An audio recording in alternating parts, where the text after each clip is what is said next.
Kinabukasan, binati ni Yu ang binata gamit ang first name nito kaya lumapit si Nina para alamin kung boyfriend ba nito. Nilinaw ng dalaga na friends lang sila, ngunit madami sa kalalakihan ang nainggit pa din sa binata. Samantala, nakatanggap ito ng text mula kay Umi na sinabing pagpasensyahan na lang nito ang pagiging carefree masyado ni Yu. Sa tanghalian, dinala ng binata ang top 2 beauties sa kanyang secret spot at saka napunta sa flashback. Inanyayahan ito ni Yu na sabay kumain na dahilan para magalit ang mga simp, kaya to the rescue si Umi para sabihin na tila di komportable ang binata dito. Sa kabila nito, nagpumilit ang dalaga at nagmungkahi na sumama na lang si Umi para di awkward sa binata, kung kaya naman sa huli ay pumayag na lang ang bida natin na magsalo sila sa tanghalian. Napansin ni Yu na masarap ang baon nito kaya nakipagpalat ng ilang piraso, at saka napag-alaman na ang binata mismo ang nagluto nito. Sarap na sarap ito sa luto ng binata kaya naganyak din si Umi na tumikim at napagtantong masarap naman talaga. Matapos ito, ibinahagi ng binata na ang banana pancake ang pinaka-best niyang luto, kaya di makapaniwala si Yu na mas magaling pa ito sa kanila ni Umi sa kusina. Ayon sa binata na nanood lang naman ng tutorial online, ngunit ikinagutom lang ito ng number 1 sweetheart. Sinabi ng binata na iluluto ito, kaya sa sobrang excited ng dalaga ay nagtanong kung pwede pumunta sa bahay nito kasama ang nagseselos. Pumayag ang binata at saka ito umalis para bumili ng inumin, kaya sa wakas ay nasolo din ng romansa si Romantiko. Matapos mabanggit ng binata ang tila pagiging mabait na alaga ni Yu, tinanong ito ni Umi kung nakaranas ng bullying dahil sa pagiging close kay Yu. Sinabi nitong hindi naman ngunit nagbilin si Umi na sabihan lang siya kung may mangyari, lalo't di kailan na si Yu ang number 1 na pinakamaganda sa klase at siya naman ang number 2. Nalungkot ang binata at sinabing di naman mahalaga ang label ng madla, subalit ayon kay Umi na totoo naman dahil bukod sa angking ganda panlabas o panloob, ay si Yu din ang pinakamaganda ayon sa perspective ng mga babae. Sasabihin sana ng binata na ito ang number 1 sa puso niya, kaso inunahan ng dalaga na balang araw ay magugustuhan din ng binata si Yu. Sa pagbalik ni Yu ay napaisip ang binata kung as a friend ba, hanggang sa mapunta sa locker ang eksena. Nagtanong si Nina kay Yu kung bakit ito nagkaroon ng interes kay Maki, sinabing mabait ito at magalang na parang pareho lang kay Umi. Matapos ang klase, ipinagluto na nga ng binata ng pancake ang dalawa at kapwa sarap na sarap itong pareho. Pinuna ni Umi ang pag-skip ni Yu sa ilang steps sa cooking class kaya ligwak ito, ngunit buwelta ng dalaga na sunog din ang cookies na bigay nito noong Valentine's Day. Bagong salita iyon para sa introvert, kaya pinaliwanag ni Umi na mandatory gift lang ito ng mga babae para ipakita ang friendship. Dito na naalala ng binata na may high school naman na kung saan pumasok ang mga ito dati, kaya napaisip kung bakit pa lumipat ang mga ito. Sunod nag-special force ang mga ito kung saan namangha ang binata sa bilis ng pagkatuto ni Yu, na nagawang talunin si Umi gamit ang isang bagong teknik at maging siya mismo. Agad nagpaturo ang binata sa master, kaya ang selos ng isa ay naging lungkot dahil talo lagi ng kaibigan. Habang pauwi nagpaalam si Yu na nais isama lumabas si Maki bilang pasasalamat, pumayag si Umi pero sinabing di nasasama dahil di naman na kailangan. Tinawagan ni Yu ang binata subalit rejected ito dahil may lakad na si Maki sa Biyernes, dahilan para kiligin ang isa na loyal pala si Maki at di siya basta ipagpapalit. Mabilis itong nagpalusot na naiwan ang phone at pagdating doon ay pinakita ang language of love, sinabing magkita na lang ulit bukas. Kinabukasan, gaya dati ay naglaro ang mga ito pero nang mapag-usapan ang tungkol sa romantic manga ay agad na excite ang dalaga, nagmungkahi na basahin nilang sabay ang bagong volume noon sa kwarto nito. Nagtabi ang mga ito at lock-in sa pagbabasa na umiyak magkasama dahil sa good ending ang istorya hindi gaya ng sa inyong maestro. Natutuwa ang binata sa klasikong plot ng may akda, habang nadala si Umi sa emosyong nakapaloob sa manga kaya't nais basahin iyon mula sa simula. Umabant ang dalawa sa second round ng pagbabasa at nang magtitimpla na ng kape ang binata ay nakita na tulog na pala ang dalaga. Sinamantala ng binata ang chance na makita malapitan ang walang depensang ayos nito hanggang sa makatulog na din. Maya-maya, gin-icing ito ng ina kung saan nag-akala na si Umi ang kausap, kaya laking gulat nang sa paglingon ay ang nanay pala niya na maaga nakauwi sa trabaho. Agad nitong pinagpaliwanag ang anak, saka nakipag-coordinate sa ina ni Umi para pag-usapan ang sitwasyon. Kabado na ang dalawa, ngunit pinagbigay alam lang ni Masaki na dahil gabi na ay nagkasundo ng ina ng dalaga na dito na ito matulog. Sinabi nitong maligo na ito at ihahanda na lang ang isusuot, kung saan nag-aalangan pa sa una ang dalaga bago pumayag. Tatakas na sana ang binata, pero valid ang warrant kaya wala itong palag sa batas.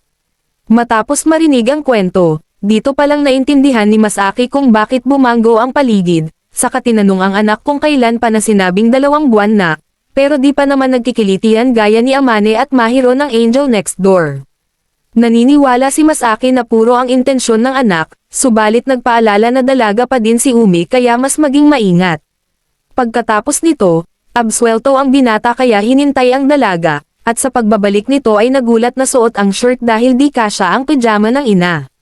Nagpa siya ang binata na sa sala na matutulog nang bugnutin naman ito ni Umi na sinabing kausapin muna siya. Tinukso ng dalaga ang binata sa pagpapatulog sa kanya sa kwarto nito, ngunit ayon naman dito na guilty siya pero nagpabiya din naman kasi ito. Dito na binanggit ng binata kung kailan sasabihin kay Yu ang kanilang friendship, sinabi ng dalaga na siya na ang bahala dito at mag-aantay lang ng tamang sandali. Nagpaalam na ang binata para matulog subalit teka muna umano sabi ni Umi na nag-good night, kung kaya naman bago matulog ay kapwa kinilig malala ang mga ito o pag-ibig na inosente. Kinabukasan, sabay pumunta ang dalawa sa bahay ng dalaga at masayang sinalubong ito ni Sora na ina ni Umi. Tila excited itong makilala ang binata na agad naman nagpakilala, saka pinangaralan ang anak na okay lang magsaya basta magbigay ng update on time. Humingi ng paumanhin si Umi habang pangako ng binata na sa sunod ay makakauwi ang dalaga sa tamang oras.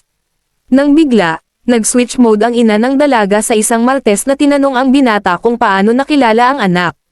Lagi umano itong bukang bibig ni Umi na nahiya ng husto ngayon at gusto yata ma-impeach ang ina, ngunit wala itong palaglalo pa nang sabihin ng ina na gusto lang malaman kung paano nito nakilala ang umano boyfriend.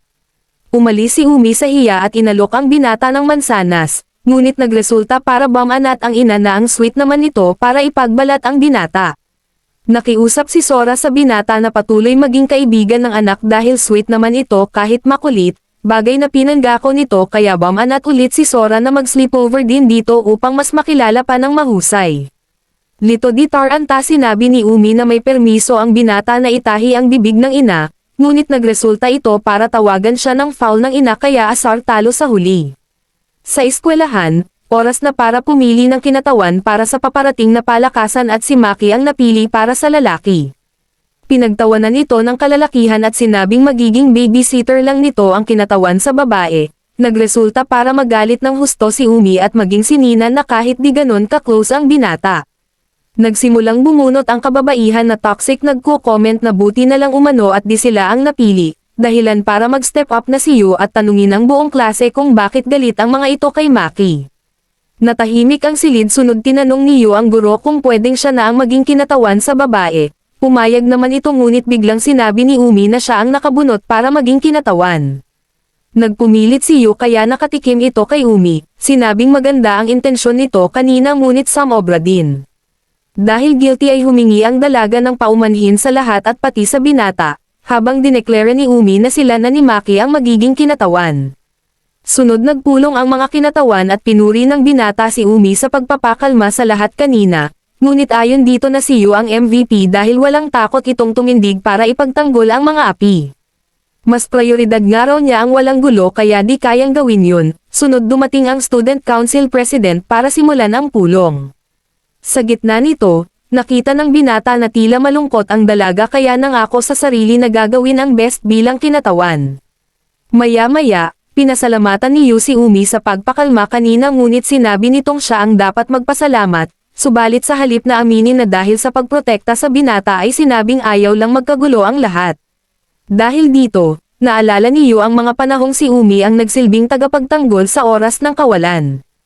Kinabukasan, pinaliwanag ni Umi at Maki sa klase na sa palamuti sila na atasan na kinadismaya ng kalalakihan, kaya para itaas ang moral ng mga ito ay sinabing kung pagbutihin nila ay baka makakita ng cosplay sa araw na yon.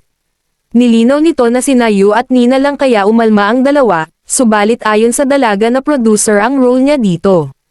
Nagtanong si Umi kung may ideya ang madla sa gustong dekorasyon pero walang sumagot, kaya lakas loob nagsuggest ang binata na gumawa ng mosaic art gamit ang mga lata. Halos maubos ang energy nito dahil doon kaya nagpasalamat kay Umi na ito ang kasama, dahil kung si Yu ay baka na puwersa maging vocal at maubos ang lakas.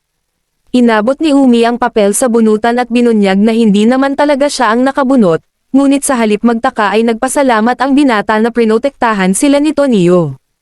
Nagulat si Umi na hindi siya isusumbong nito, ngunit ayon sa binata na di naman pandaraya iyon dahil madla ang umayaw makapareha siya, saka binalik ang papel na may salitang winner dahil masaya itong makapareha ang dalaga. Kinabukasan, nagsimula na ang paghahanda kung saan si Yu ang bahala mag-ayos sa mga lata, habang sina Umi at Maki naman sa disenyo. Pinuri ng binata ang gawa ng dalaga, nang biglang pumasok naman si Yu para ipagbalita na madaming lata ang dapat linisin. Napansin nito ang mangga at nagtanong kung pwede subukan, at sa ilang sandali lamang ay namangha ang binata sa galing ng dalaga gumuhit. Insecure ang isa subalit minungkahi nito na si Yu na lang ang magdisenyo, habang si Nina ang bahala pumalit sa dati nitong posisyon. Ramdam ng binata na down ito, at habang walang alam si Yu ay makikita natin ang frustrations ni Umi. Lumipas ang mga araw at nagpatuloy ang paghahanda, kung saan patuloy na mangha ang binata sa talento ni Yu at patuloy naman nalungkot si Umi. Sa ilang sandali, ipinakita ni Umi ang design ni Yu sa iba at kapwa humahanga ang mga ito sa galing ng dalaga. Matapos ito, nagpasalamat ang mga babae kay Umi sa pagpapakalma sa klase at inamin na masyado nilang minaliit si Maki kaya nagalit si Yu. Ngumiti si Umi na sinabing ginagawa ng binata ang best nito kaya kung maaari ay suportahan ng mga ito.